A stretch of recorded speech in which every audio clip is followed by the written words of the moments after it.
Hello എല്ലാ കൂട്ടുകാർക്കും അയാൻസ് വേൾഡിലേക്ക് ഒരിക്കൽ കൂടി സ്വാഗതം. ഇന്ന് ഒരു അടിപൊളി കടലക്കറിയുടെ റെസിപ്പി ആയിട്ടാണ് ഞാൻ എത്തിയിട്ടുള്ളത്. അതും ചിക്കൻ കറിയുടെ അതേ ടേസ്റ്റിലുള്ള കടലക്കറി. വളരെ എളുപ്പത്തിൽ തന്നെ റെഡിയാക്കാനും പറ്റും, അതുപോലെ തന്നെ ടേസ്റ്റിയാണ്. അപ്പോൾ ഇതെങ്ങനെയാണ് റെഡിയാക്കുന്നതെന്ന് നോക്കാം. വീഡിയോ ഇഷ്ടമായാൽ ലൈക്ക് ചെയ്തിട്ട് കാണണേ. അതുപോലെ തന്നെ എൻ്റെ ചാനൽ ആദ്യമായിട്ട് കാണുന്ന കൂട്ടുകാരുണ്ടെങ്കിൽ ഒന്ന് സബ്സ്ക്രൈബ് ചെയ്യാനും കൂടി മറക്കല്ലേ.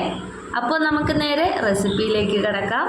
ആദ്യം കടല ഞാൻ കുക്കറിലാണ് വേവിച്ചെടുക്കുന്നത്. അതിന് വേണ്ടിയിട്ട് തലേന്ന് രാത്രിയിൽ തന്നെ വെള്ളത്തിലിട്ട് കുതിർത്ത് വെച്ചിട്ടുള്ള കടല എടുത്തിട്ടുണ്ട്. 1 കപ്പ് കടലയാണ് എടുത്തിട്ടുള്ളത്. നന്നായിട്ട് കുതിർത്തെടുക്കണം, എന്നാലേ പെട്ടെന്ന് വെന്ത് കിട്ടുള്ളൂ. എന്നിട്ട് അതിനെ നന്നായിട്ട് കഴുകി വൃത്തിയാക്കിയ ശേഷം നേരെ കുക്കറിലേക്ക് മാറ്റി കൊടുക്കാം.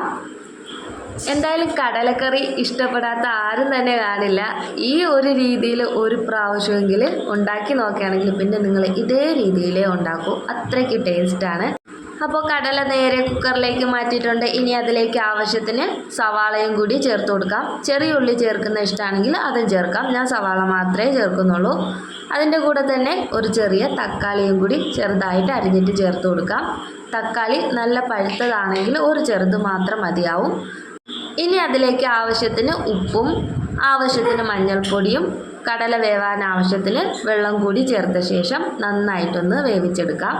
എൻ്റെ കുക്കറിൽ ഒരു 8 വിസിലോളം കേട്ടാൽ മാത്രമേ നന്നായിട്ട് വെന്ത് കിട്ടുള്ളൂ.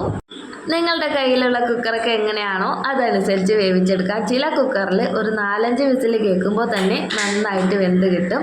അപ്പോൾ അതനുസരിച്ചൊന്ന് വേവിച്ചെടുക്കാവേ.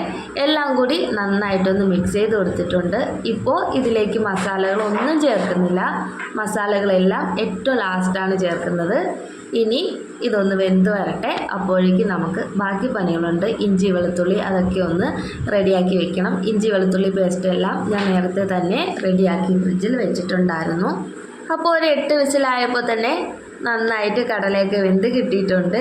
ഇനി ഇതിൽ നിന്ന് കുറച്ച് കടല മാറ്റിയെടുക്കണം. അത് അരച്ച് ചേർക്കാൻ വേണ്ടിയിട്ടാണ്. അരച്ച് ചേർക്കുന്നതും ഇത്രയൊന്ന് വ്യത്യാസമായിട്ടാണ് ചേർക്കുന്നത്. അപ്പോൾ വീഡിയോ സ്കിപ്പ് ചെയ്യാതെ ഫുള്ളായിട്ടൊന്ന് കാണണേ, എന്നാൽ മാത്രമേ ബാക്കി ട്രിക്കുകളൊക്കെ എന്താണെന്ന് മനസ്സിലാവുള്ളൂ. ഒരു 3 സ്പൂൺ കടലയാണ് ഞാനിതിൽ നിന്ന് മാറ്റി വയ്ക്കുന്നത്. സവാളയും എല്ലാം കൂടി ചേർത്തിട്ട് തന്നെ എടുക്കുന്നത്. നന്നായിട്ട് തണുത്ത ശേഷം മാത്രമേ അരച്ചെടുക്കാവൂ. അതുപോലെ തന്നെ ഇതിൽ വെള്ളമൊന്നും ചേർക്കണ്ട. അഥവാ വെള്ളം ചേർക്കുന്നുണ്ടെങ്കിൽ 1 സ്പൂൺ വെള്ളം മാത്രം മതിയാവും. അങ്ങനെ നന്നായിട്ടൊന്ന് അരച്ചെടുക്കണം. ഈ ഒരു പരുവത്തിലാണ് ഞാൻ അരച്ചെടുത്തിട്ടുള്ളത്. ഇനി നമുക്ക് അടുത്ത പ്രൊസീജിയറിലേക്ക് കിടക്കാം. ഇനി കറി വയ്ക്കാൻ വേണ്ടിയിട്ട് ഒരു കടായി അടുപ്പത്ത് വെച്ചിട്ടുണ്ട്. കടായി ഒന്ന് നന്നായിട്ട് ചൂടായി വരുമ്പോൾ ആവശ്യത്തിന് വെളിച്ചെണ്ണ ചേർത്ത് കൊടുക്കാം.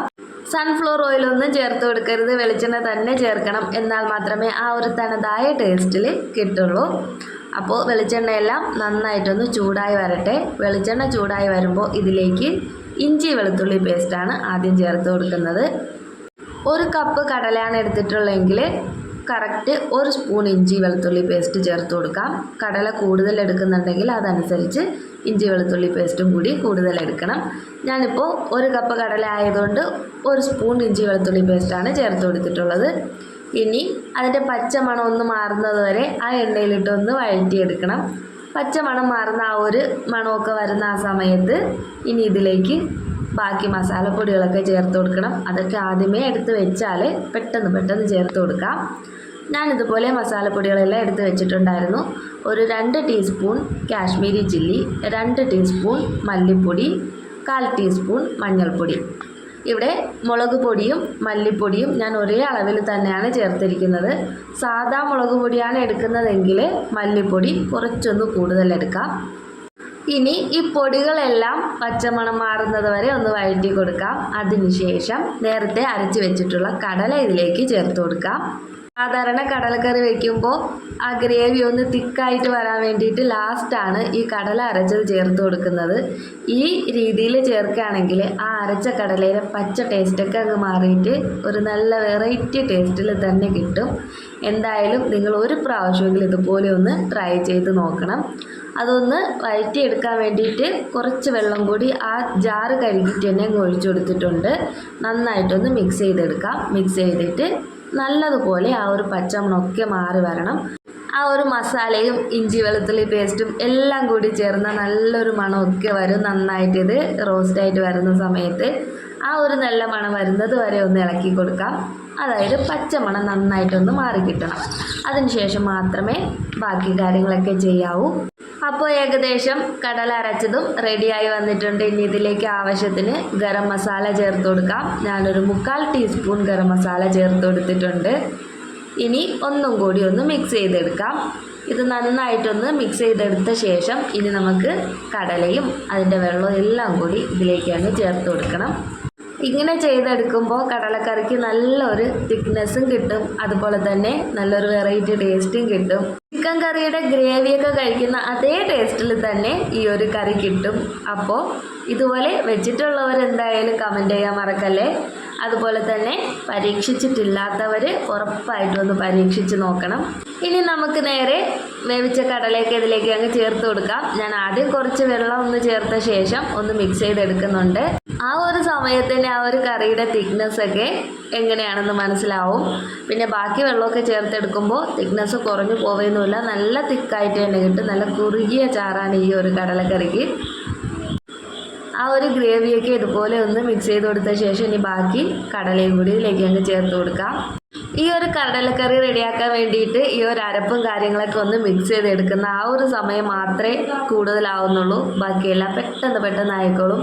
കടല കുക്കറിലാണ് വേവിച്ചെടുക്കുന്നത്, അപ്പോൾ അതും പെട്ടെന്നാവും. അതിൻ്റെ കൂടെ തന്നെ സവാളയും കൂടി വേവിച്ചെടുക്കുന്നുണ്ട്. അതുകൊണ്ട് സവാളയൊന്നും പ്രത്യേകം വഴറ്റിയെടുക്കേണ്ട ആവശ്യമില്ല. പിന്നെ ഇതിൽ കൂടുതലായിട്ട് സമയം ചിലവാകുന്നത് ആ ഇഞ്ചി വെളുത്തുള്ളി എല്ലാം വഴറ്റിയെടുത്ത ശേഷം കടല അരച്ചതും കൂടി വഴറ്റിയെടുക്കുന്ന അത്ര സമയം മാത്രമേ കൂടുതലാവുന്നുള്ളൂ. അതും ഒരുപാട് കൂടുതലൊന്നും ആവുന്നില്ല, ഒരു 5 മിനിറ്റ് അത്രയും മാത്രം മതിയാവും. ബാക്കി ആ ഒരു സമയത്ത് കടല അരച്ചതിൻ്റെ പച്ച ടേസ്റ്റൊക്കെ മാറി കിട്ടുന്നത് കൊണ്ട് പിന്നെ 1-2 തിള വരുമ്പോൾ തന്നെ നമുക്ക് കറി ഓഫാക്കാം. പിന്നെ കൂടുതലിട്ട് തിളപ്പിക്കേണ്ട ആവശ്യമില്ല. പിന്നെ കൂടുതൽ തിളപ്പിച്ചെടുത്താൽ കറി ഒരുപാട് അങ്ങ് കുറുകിപ്പോവും. ഈ ഒരു സമയത്ത് ആവശ്യത്തിന് കറിവേപ്പില കൂടി ചേർത്ത് കൊടുക്കാം. മല്ലിയില കയ്യിലുണ്ടെങ്കിൽ അതായിരിക്കും ഏറ്റവും നല്ലത്. കറിവേപ്പില ഒഴിവാക്കേണ്ട, മല്ലിയിലയും നിങ്ങളുടെ കയ്യിലുണ്ടെങ്കിൽ ചേർത്ത് കൊടുക്കാം. അപ്പോൾ നമ്മുടെ ടേസ്റ്റി ആയിട്ടുള്ള കടലക്കറി ഇവിടെ റെഡി ആയിട്ടുണ്ട്. ഇനി നേരെ ഓഫ് ചെയ്ത് നമുക്ക് സെർവ് ചെയ്യാം. അപ്പോൾ ഇന്നത്തെ റെസിപ്പി എല്ലാ കൂട്ടുകാർക്കും ഇഷ്ടമായെന്ന് പ്രതീക്ഷിക്കുന്നു. റെസിപ്പി ഇഷ്ടമായാൽ ലൈക്ക് ചെയ്യാൻ മറക്കരുത്. അതുപോലെ തന്നെ എൻ്റെ ചാനൽ ആദ്യമായിട്ട് കാണുന്ന കൂട്ടുകാരുണ്ടെങ്കിൽ ഉറപ്പായിട്ടും ചാനലും കൂടി ഒന്ന് സബ്സ്ക്രൈബ് ചെയ്തേക്കണേ. തൊട്ടടുത്തുള്ള ബെല്ലൈക്കണും കൂടി ഒന്ന് പ്രസ് ചെയ്തേക്കണം. എന്നാൽ മാത്രമേ ഞാനിടുന്ന വീഡിയോസിൻ്റെ എല്ലാ നോട്ടിഫിക്കേഷൻ കറക്റ്റായിട്ട് നിങ്ങളിലെത്തുകയുള്ളൂ. അപ്പോൾ നമുക്കിനി അടുത്തൊരു വീഡിയോ ആയിട്ട് കാണാം. അതുവരേക്കും എല്ലാ കൂട്ടുകാർക്കും tata, bye bye. Bye Ayaan's world.